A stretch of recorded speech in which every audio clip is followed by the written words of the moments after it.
What to my surprise,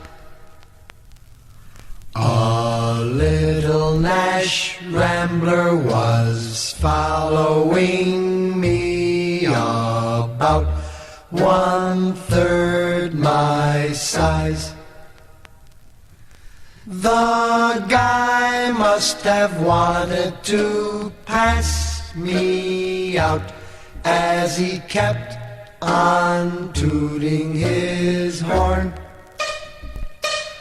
I'll show him that a Cadillac is not a car to scorn.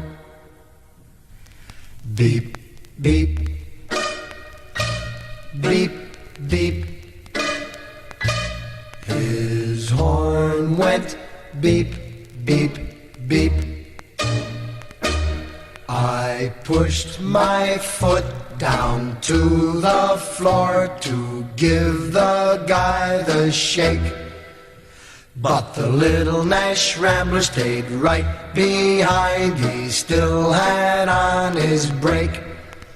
He must have thought his car had more guts as he kept on tooting his horn.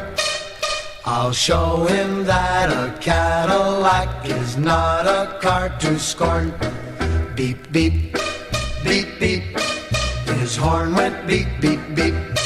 My car went into passing gear and we took off with gust. Soon we were doing 90, must have left him in the dust. When I peeked in the mirror of my car, I couldn't believe my eyes.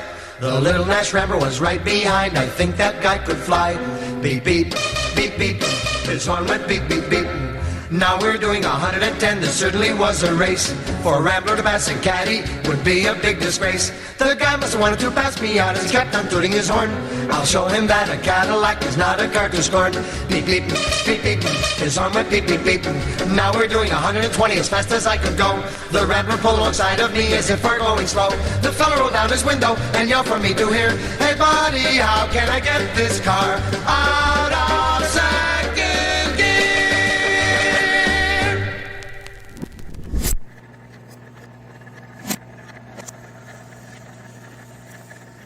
Cajun Classic.